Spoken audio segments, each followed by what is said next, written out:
안녕하세요. 아이와 어른이 함께 보는 어린이 책을 소개하는 찬이 삼촌의 어린이 책 맞아요 시간입니다. 오늘도 의미 있고 재미있는 책 살펴보겠습니다. 먼저 미래의 고전이 될지 모르는 어린이 책을 소개하는 요즘 명작 그림책입니다. 오늘은 전미화 작가의 그림책 미영이에 대해 이야기하려 합니다.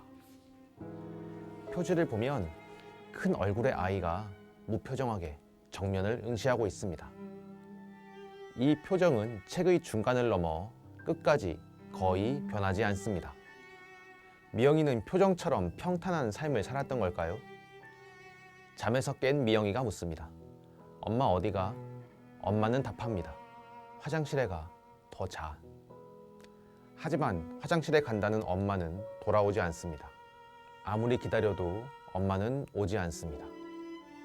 미영이의 생일이 지나도록 엄마는 오지 않습니다. 미영이는 식구들이 많은 집으로 옮겨갑니다. 원래 집보다 크고 식구도 많지만 그곳은 미영이의 집이 아닙니다. 미영이는 그 집에서 이런저런 일을 합니다. 괴롭히는 사람은 없지만 돌봐주는 사람도 없습니다.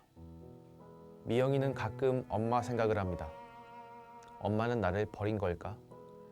엄마는 나를 잊은 걸까? 하지만 미영이는 슬픔을 드러내지 않습니다.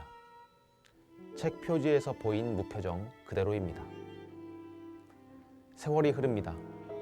입던 옷은 작아지고 키우던 강아지는 컸습니다. 그리고 엄마가 미영이를 찾아옵니다. 미영이는 한동안 머물렀던 집을 떠납니다. 미영이는 슬프지도 기쁘지도 않다고 말합니다. 미영이는 묻습니다. 엄마 어디 갔다 왔어?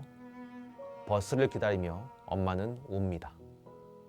알록달록한 색채 없이 수묵의 농담만으로 그림이 그려졌습니다. 어린이가 감당하기 힘든 굴곡 있는 삶을 거치지만 미영이의 내용은 담담합니다. 그래서 더욱 슬픕니다. 부모와의 이별이 아니더라도 사람들은 살면서 누군가에게 버려진 경험을 하곤 합니다. 너무 받아들이기 힘들 만큼 큰 슬픔 앞에서 사람들은 억지로라도 침착함을 가장하게 마련이죠. 그렇지 않으면 무너져 내릴지 모르니까요. 미영이는 담담한 듯 보이는 표현 방식 속에 슬픔을 꾹꾹 눌러 담은 책입니다. 책 앞 표지와 뒷 표지 미영이의 얼굴엔 아주 작은 변화가 있는데요. 직접 살펴보시면 좋을 것 같습니다. 2주의 어린이 책은 우리 가족 인권선언 시리즈입니다. 딸, 아들, 엄마, 아빠의 인권에 대한 책이 한 권씩 모두 4권이 한꺼번에 나왔습니다. 인권이라고 해서 거창하고 무거운 무언가를 생각하실지도 모르는데요. 이 책은 다릅니다. 딸, 아들, 엄마, 아빠로서 자신에게 강제된 정체성을 벗어나 누려도 좋을 권리들을 하나씩 재치 있게 다룹니다. 예를 들어 딸 인권 선언에는 이런 내용이 있습니다. 흐트러진 옷차림을 하고 헝클어진 머리를 해도 될 권리, 구슬치기, 운전하기, 로켓 만들기를 할 수 있는 권리, 트럭 만드는 사람, 판사, 경찰 등 원하는 직업을 선택할 수 있는 권리. 아들은 어떨까요?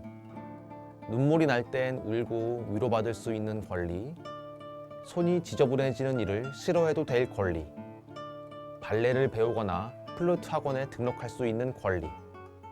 부모도 마찬가지입니다. 살림에 바쁜 엄마에겐 완벽하지 않을 수 있고 모든 것에 대해 전부 알지 못해도 될 권리. 날카로움이 하늘 끝까지 닿았을 때 아무 말이나 내뱉을 수 있는 권리. 그리고 그렇게 말하고 난 뒤 후회할 수 있는 권리. 모든 일을 버텨내지 않아도 될 권리가 있습니다. 아빠 역시 기분이 나쁠 땐 불평할 수 있는 권리. 집에서 머물며 아이를 키울 수 있는 권리. 운동이나 수리를 잘 못해도 될 권리. 직장이나 돈 문제가 있을 때 입 밖으로 꺼내도 될 권리가 있습니다. 사회를 살면서 부여되는 여러 가지 정체성이 있죠. 딸은 얌전해야 한다. 아들은 울면 안 된다. 엄마는 모든 일에 꼼꼼해야 한다. 아빠는 듬직하게 가정을 지켜야 한다. 물론 그러면 좋겠지만 가끔 어떤 정체성은 사람을 올가매기도 합니다. 남들의 시선에 짓눌려 배로 힘들어하는 사람이 있습니다. 우리 가족 인권 시리즈는 조금 더 자유로워도 좋다고, 자신을 지키며 행복할 수 있다고 말합니다. 초등 저학년이 보기에 좋습니다. 오늘 소개한 책 어땠나요? 다음 시간에 또 만나요. 안녕.